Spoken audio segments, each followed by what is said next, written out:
स्वागत छ भाइ बहिनीहरूलाई नेपाल अनलाइन स्कुलमा। सेयर गरिदिनुहोस् है, सेयर।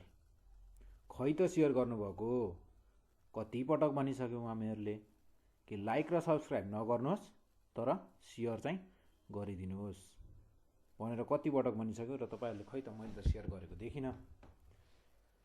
हामीहरूको नेपाल अनलाइन स्कुल भनेको के हो त, एउटा नन प्रफिट कम्युनिटी। सो तपाईँहरूले यसमा भएको भिडियोलाई सेयर गरिदिनु होला कि कसै न कसैलाई सहयोग अवश्य पुग्नेछ, यो हाम्रो भरोसा छ। आज चाहिँ हामी कोअर्डिनेट जियोमेट्री सुरु गर्न गइरहेका छौँ। के त coordinate geometry, coordinate geometry, coordinate geometry.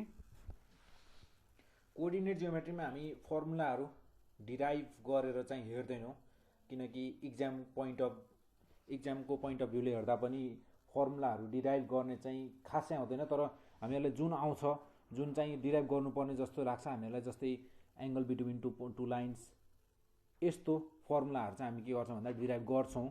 तर अरू फर्मुलाहरू जुन चाहिँ हामीले याद गर्दा पुग्छ, त्यस्तो फर्मुलाहरू चाहिँ हामी डिराइभ गरिरहँदैनौँ यहाँ, किनकि म्याथ भन्ने चाहिँ जति धेरै प्र्याक्टिस गरे त्यति नै आउने चिज हो।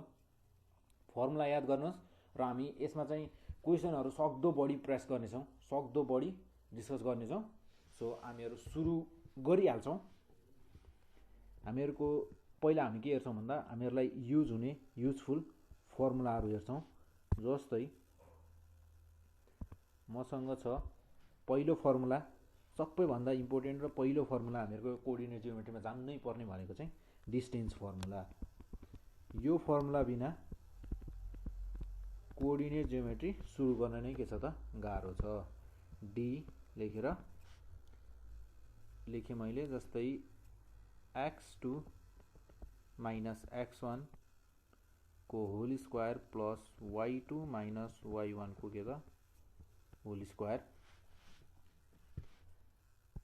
जस्तै मेरो यो पोइन्ट छ, यो एउटा पोइन्ट छ, यो पोइन्टलाई भने 2,3, मैले यो पोइन्टलाई भने कति त 5,2 होइन। भनेपछि मैले भने अब के भने भन्दा ए र बी बीच डिस्टेन्स कति छ भनेर सोधेँ भन्दा हामीहरू के गर्छौँ त सिधै यो फर्मुलामा हाल्छौँ र डिस्टेन्स निकाल्छौँ। यो भयो हामीहरूको के त डिस्टेन्स फर्मुला। अनि त्यसै गरी चाहिँ हामीहरूसँग अर्को के त सेक्सन फर्मुलाहरू। 2 नम्बरमा के त सेक्सन फर्मुला,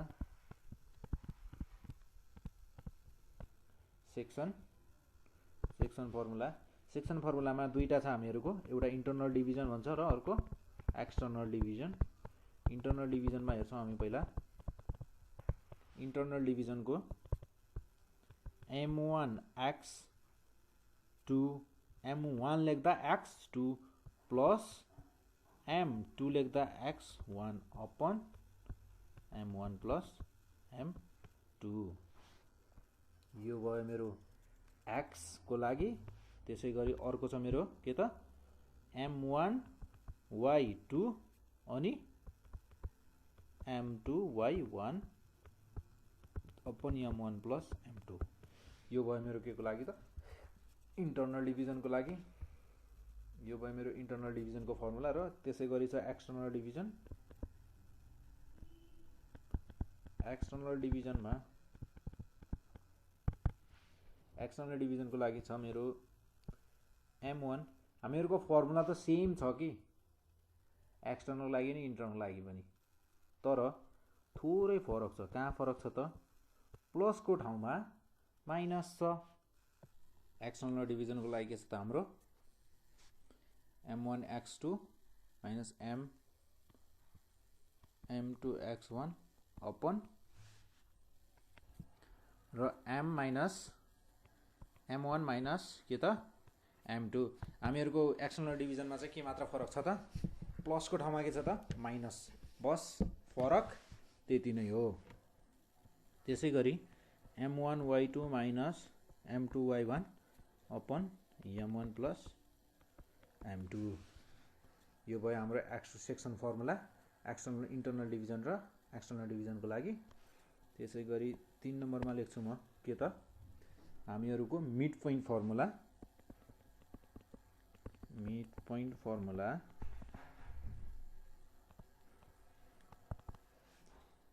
फर्मुला भनेको हामीहरु के त median mean x1 plus x2 by 2 y1 plus y2 by 2 यो भयो हामीहरु के त मिड पोइन्ट फर्मुला। अनि त्यसपछि अर्को छ हामीहरुसँग के त सेन्ट्रोइड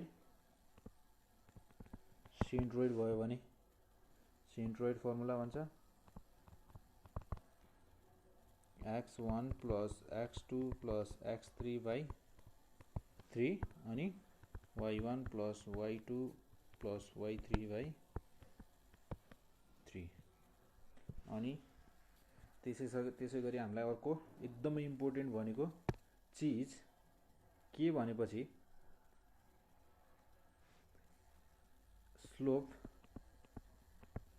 स्लोप निकाल्ने फर्मुला।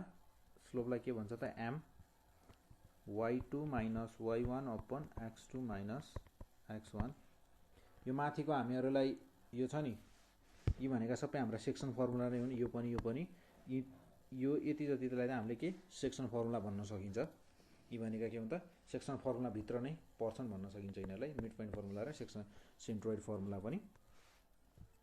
अनि त्यसपछि हाम्रो के त स्लोप। अनि 6 नम्बरमा के भन्दा इक्वेसन अफ के त स्ट्रेट लाइन भन्छ। इक्वेसन अफ स्ट्रेट लाइन यसमा चाहिँ जान्नै पर्ने कुरा भनेको स्लोप इन्टरसेप्ट फर्म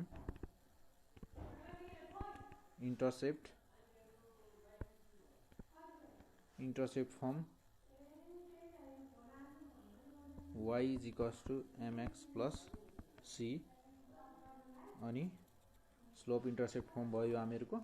अनि त्यसै गरी इक्वेसन अफ स्ट्रेट लाइनमै के त डबल इन्टरसेप्ट फर्म भन्छ। यो चाहिँ स्लोप इन्टरसेप्ट फर्म भयो हामीहरुको डबल इन्टरसेप्ट फर्म।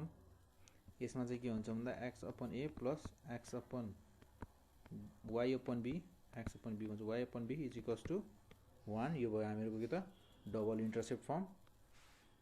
अनि त्यसै गरी हाम्रो के छ त अर्को नर्मल फर्म पनि भन्छ र यसैलाई के पनि भनिन्छ त भन्दा परपेन्डिकुलर फर्म पनि भनिन्छ। परपेन्डिकुलर फर्म यो सबै फर्मुलाहरु युज गरेर चाहिँ हामी एउटा क्वेशन प्र्याक्टिस गर्छौं। त्यतिखेर चाहिँ हामीहरुलाई अझ क्लियर हुन्छ। x cos alpha plus y sin alpha is equals to के त p।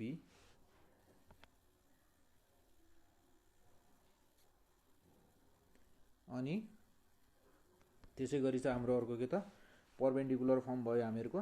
यसैलाई नर्मल फर्मलाई और परपेन्डिकुलर फर्म भन्छ। अनि त्यसै गरी यो भयो हामीहरुको त्यसको लागि x cos alpha plus y sin alpha is equals to के त p। अनि त्यसै गरी अर्को छ हामीहरुको स्लोप फर्म भन्छ y minus y1 is equals to m x minus x1।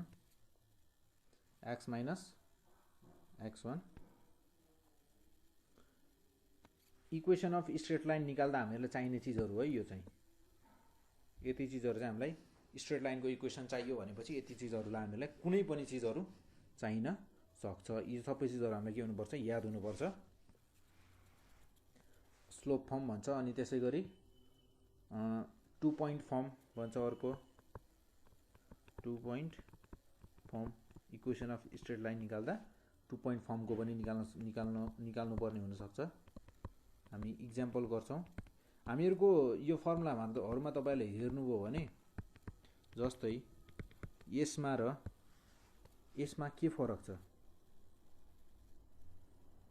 अर्को फर्मुला कहाँ छ हामीहरुको यसमा र यसमा के फरक छ। स्लोप फर्ममा र 2 पोइन्ट फर्ममा के फरक छ र यो m को ठाउँमा m को भ्यालु पो राखेको छ यहाँ एम भनेको के हो हाम्रो स्लोप स्लोपको के छ त स्लोप कसरी निकाल्ने त्यो राखेको छ तर स्लोपको ठाउँमा के छ त हाम्रो दुईटा पोइन्टको स्लोपको ठाउँमा के छ दुईटा पोइन्ट चाहिने छ हामीहरूलाई त्यही कुरा नै के गरेको छ त्यहाँ लेखेको छ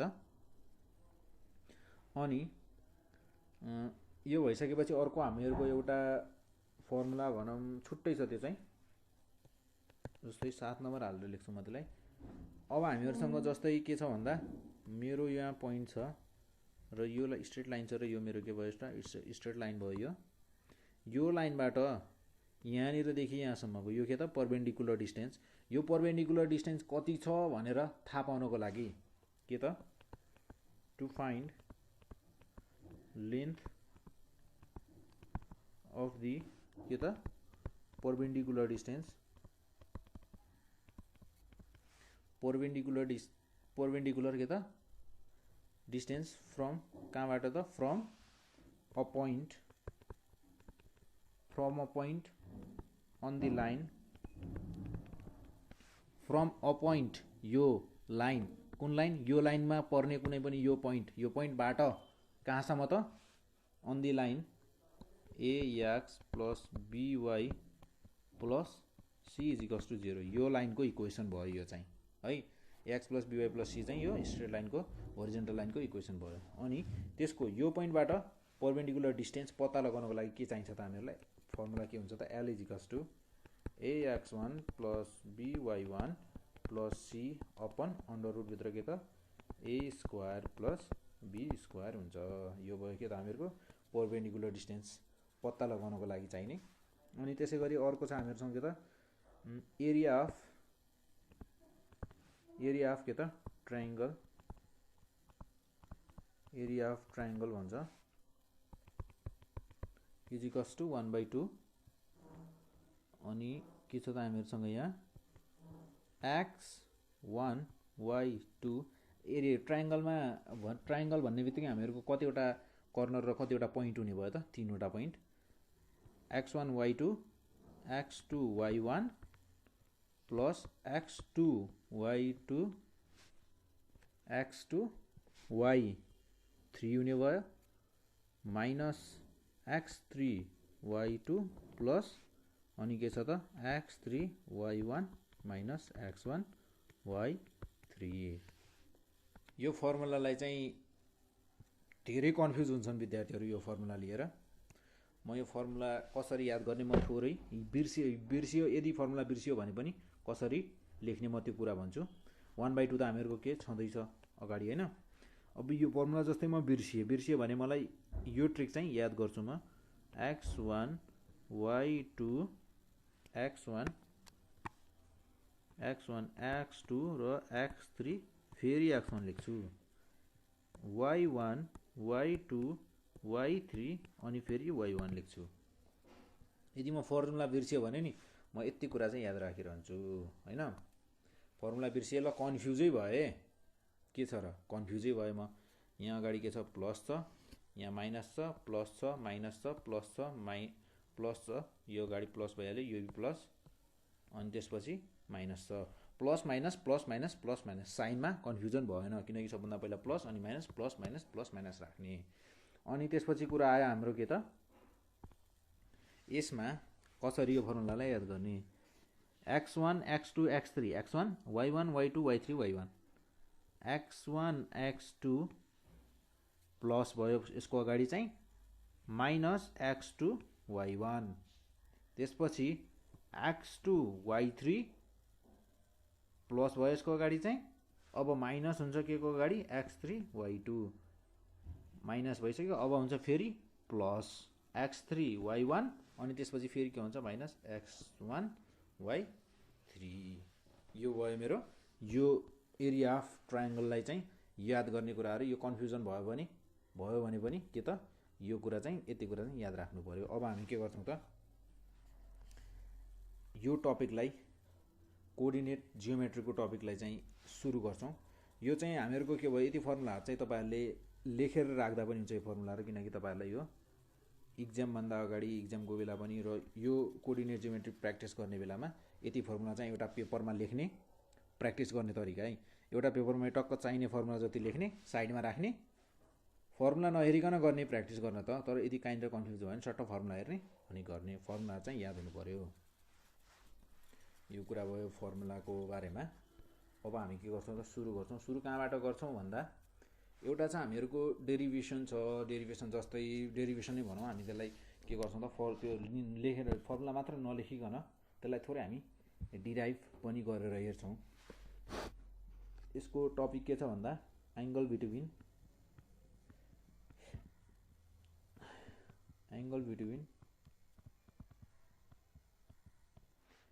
बिट्विन टु लाइन्स। के भन्छ त, एङ्गल बिट्विन टु लाइन्स। यसको लागि पहिला त म के गर्छु, फिगर बनाउँछु। यसको लागि मलाई चाहिने फिगर के छ, मलाई चाहिने चिज म त्यो चिज बनाउँछु। यो भयो मेरो के एउटा स्ट्रेट लाइन। अनि मैले यहाँ लेखेँ एक्स ड्यास, अनि यहाँ के लेखेँ एक्स। त्यसै गरी म यसमा के गर्छु त, एउटा वाई को लागि पनि लाइन बनाउँछु। यो भयो मेरो के त, वाई ड्यास, अनि यो वाई। अनि मलाई त दुईटा लाइन बिचको एङ्गल निकाल्नु छ भनेपछि मैले के गरेँ, एउटा लाइन यस्तो लाइन खिचिदिएँ। यहाँ एउटा लाइन बनाएँ मैले।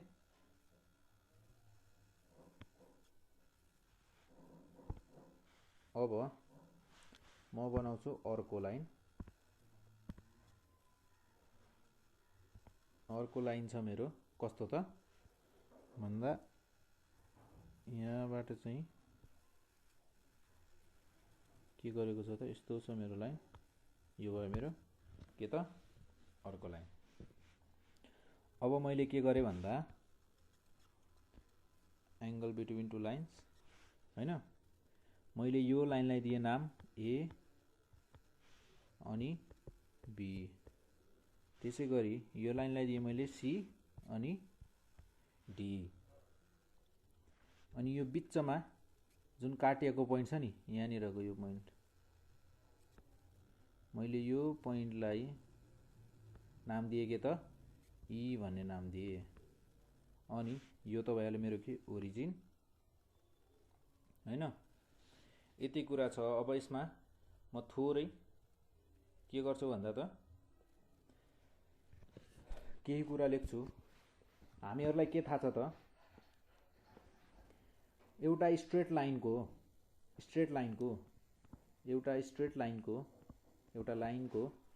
के हुन्छ, इक्वेसन हुन्छ। इक्वेसन के हुन्छ त, स्ट्रेट लाइनको के इक्वेसन, लाइनको इक्वेसन। जस्तै मेरो एबी भन्ने लाइनको मैले के लेखेँ त, एउटा equation लेखेँ, y1 = m1 x + c1। यो भयो मेरो एउटा लाइनको इक्वेसन, एबी को इक्वेसन भयो। अब म त्यस्तै गरी सिडी को इक्वेसन लेख्छु, y1 = m2 x + c2। म यो दुवैलाई y1 भन्दा पनि y नै मानिदिन्छु, केही फरक पर्दैन। y1 किन मान्ने, y नै मानौँ हैन। y भयो मेरो अर्को लाइन कुन त, सिडी भन्ने लाइनको इक्वेसन। कुनै पनि दुईटा लाइनको कुनै पनि इक्वेसन हुन सक्छ। इक्वेसनको लाइन कस्तो हुन्छ त, यस्तो भयो। अब एबी लाइनको के भयो त मेरो, यो भयो, यो सिडी को इक्वेसन भयो हैन। इक्वेसन भइसकेपछि अब लाइन एबी र सिडीले एङ्गल θ1 र θ2 बनायो हैन। पोजिटिभ डिरेक्सन अफ एक्स एक्सिससँग, एक्स एक्सिसको यो मेरो एक्स एक्सिस छ नि, यो एक्स एक्सिससँग पोजिटिभ डिरेक्सन भनेपछि यतातिर गएर दुवैले के बनाए, एङ्गलहरू बनाए। के त बनाए त, θ1 र θ2 भनेपछि मेरो एबी लाइन पनि कता गयो, यतातिर मुभ भएर पोजिटिभ डिरेक्सनमा मुभ भएर θ1 एङ्गल बनायो। कहाँनिर बनायो त, अब त्यो एङ्गलले एक्स एक्सिसमा बनायो भनेपछि कहाँनिर बनाउने भयो त, म यसमा मेरो यहाँनिर बनायो के त, θ1। त्यसै गरी अब सिडीले पनि एक्स एक्सिसमै बनाएको हो एङ्गल त। अब यसले एङ्गल चाहिँ कहाँनिर बनाउने भयो त, यहाँनिर बनाउने भयो थीटा 2। दुवै लाइनले एङ्गल बनाएका छन् केमा, एक्स एक्सिससँग पोजिटिभ डिरेक्सनमा मुभ गरेर के गरेका छन्, एङ्गल बनाएका छन् थीटा 1 र थीटा 2। त्यसै गरी के छ भन्दा tan थीटाले चाहिँ हाम्रो स्लोप दिन्छ। tan थीटा 1 ले के भन्छ त, स्लोप दिन्छ भन्छ m1। अब यसैलाई अझ खुलेर लेख्ने हो भने m1 भन्ने बित्तिकै मेरो के बुझिन्छ त भन्दा, हामीहरूले अघि पढेको फर्मुलामा के थियो भन्दा स्लोप भन्ने बित्तिकै के त y2 minus y1 upon x2 minus x1। यो त के हो, दुईटा लाइनको दुईटा पोइन्टको इक्वेसन हुन्। यी पोइन्टका इक्वेसन कहाँ हुन् भन्दा त जस्तै मेरो स्लोप 1 m1 केमा छ त, लाइन एबीमा छ भनेपछि लाइन एबीमा छ नि, लाइन एबीमा भएका पोइन्टहरू कुनै दुईटा पोइन्ट बिचको दुईटा पोइन्टको के हो त, यो स्लोप हो। दुईटा पोइन्टलाई लिएर स्लोप बनाइएको छ थीटा 1। यसलाई के भनिन्छ त, थीटा 1। जस्तै मान्नुहोस् कि मेरो अब एबी भन्ने लाइनमा यहाँनिर मेरो यो ए भन्ने पोइन्टको यहाँनिर के छ त, x1 y1 छ। अब यहाँनिर के भयो त मेरो x2 y2। अब यो एबी भन्ने लाइनको स्लोप कति हुने भयो त मेरो y2 minus y1 upon x2 minus x1। यो स्लोप tan थीटाले पनि दिन्छ। tan थीटा 1 ले, tan थीटा 1 भनेको नै के हो त, स्लोप हो। यो भयो हाम्रो स्लोपको कुरा। त्यसै गरी यो भयो एबी लाइनको लागि र सिडी लाइनको लागि के हुने भयो त, tan थीटा 2। अब मैले अघि स्लोप त भने, स्लोप भनेको के हो भन्दा झुकाव हो क्या। जस्तै tan थीटा 1 भने नि मैले, थीटा 1 केसँग एङ्गल बनाएको त, एक्स एक्सिससँग बनाएको। यो एक्स एक्सिससँग tan थीटा 1 भनेको के हो, स्लोप हो भने मैले यो एबी लाइन यो एक्स एक्सिस भन्ने लाइनसँग कति झुकेको छ र कति झुकेको छ, कुन एङ्गलमा झुकेको छ र कति झुकेको छ भन्ने कुरा चाहिँ केले दिन्छ त, स्लोपले दिन्छ। त्यो भनेको नै स्लोप हो। म यहाँ जस्तै लेखेँ tan थीटा 2। tanले दिन्छ भन्नुको मतलब p/b। यो y2 माइनस y1 को पोइन्ट छ नि, यो पोइन्टलाई tan थीटा 1 भन्ने बित्तिकै यो पोइन्टलाई हामी y2 माइनस y1 पोइन्टलाई हामी के लिन सक्छौँ, p परपेन्डिकुलरको बाला हो। tan थीटालाई त्यसरी पनि लिन सक्छौँ, ट्रायङ्गल बनाएर पनि लिन सकिन्छ। गर्ने तरिका त्यो नै हो। त्यसै गरी tan थीटा 2 भनेको के हुने भयो त, एक्स एक्सिस लाइनसँग कति झुकेको छ भन्ने कुरा हुने भयो m2। अनि त्यसै गरी यो के भयो त मेरो, यसको लागि पनि सिडीको कुनै पोइन्ट होला दुईटा, मैले त्यो पोइन्टलाई यो सेम पोइन्ट होइन है, यो x1 कमा x2 यो पोइन्ट नै मैले यहाँ लेखेको होइन। यो पोइन्ट नै यो पोइन्ट के हो त, यहाँ जस्तै कुनै होला, यहाँ कुनै होला भनेपछि यसमा ल मैले लिए x1 y1, यसमा ड्यास ड्यास लिइदिन्छु म, x2 y2 ड्यास ड्यास। मैले यो खालि बुझाउनलाई मात्र गर्न खोजेको है। यो चाहिँ गरिराख्नु पर्दैन, यहाँ लेखिराख्नु, नलेख्दा पनि हुन्छ। यो भयो हामीहरूको के त, सिडी पोइन्टको स्लोप। अनि त्यसै गरी अब मैले के भन्यो भन्दा यहाँ के गरेको छ त, एबी र सिडी लाइनले के गरेका छन् त, एकअर्कालाई काटेका छन्। कहाँनिर, ई पोइन्टमा हैन। अब यो दुईटा लाइन बीच एङ्गल बन्छ। यो दुईटा लाइनले ई भन्ने पोइन्टमा त काट्यो एकअर्कालाई। काटिसकेपछि यहाँनिर काट्दा यिनीहरूले काट्दा यो एबी लाइन चाहिँ के भयो त, यतातिरबाट मुभ हुँदै आयो। अनि यहाँनिरबाट यो लाइन एबी सिडी भन्ने लाइन पनि मुभ हुँदै आएको छ। यिनीहरूको के भयो त भन्ने पोइन्टमा इन्टरसेक्ट भयो, काटे एकअर्कालाई। यहाँ काट्दा एउटा एङ्गल बन्यो, यहाँनिर के भन्यो त एउटा एङ्गल बन्यो। यो एङ्गललाई मैले नाम दिएँ के त फाई। के नाम दिएँ त मैले फाई एङ्गल दिएँ। फाई एङ्गल दिइसकेपछि अब के गर्ने भन्दा मेरो फाई भनेको कति हुन्छ भन्दा हामीहरूसँग एउटा थ्योरम छ।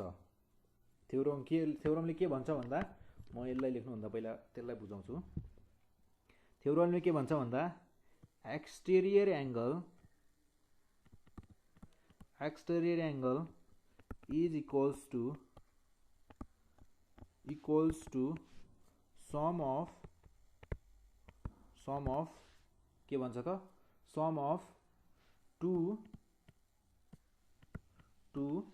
के त interior opposite angles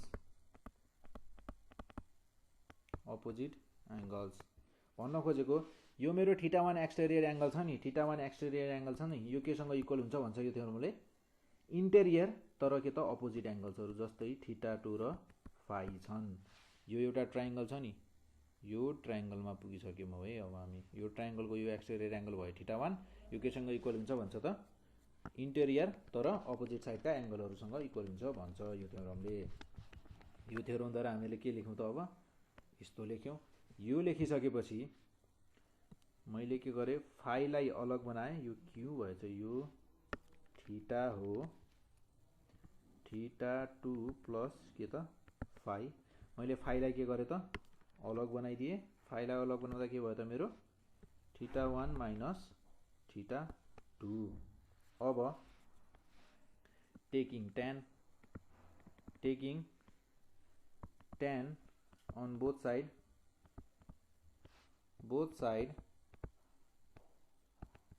we get दुवैतिर tan लियो भने के भेटिन्छ त अब tan phi is equals to tan θ1 minus tan θ1 minus θ2। अब म tan a माइनस b को फर्मुला लगाउने, tan θ1 minus tan θ2 upon 1 plus tan θ1 dot tan θ2। यो भयो के त मेरो फर्मुलामा खोलिदिएँ मैले और tan फाई। अब मेरो tan θ1 भनेको के हो त m1 स्लोप हो, tan θ2 भनेको m2 स्लोप हो, upon 1 minus m1 into m2 भयो tan फाई भनेको। अनि यहाँ चाहिँ मेरो के भयो त tan फाई भनेको m1 minus m2 upon m1 minus m1 m2 भयो हैन। यति भइसकेपछि हामीहरूसँग अब यहाँ के छ कुरा भन्दा जस्तै यो भयो मेरो फाई एङ्गल हैन। अब मेरो यो एङ्गल छ नि, एङ्गल के त BEC, एङ्गल BEC लाई मैले के भने त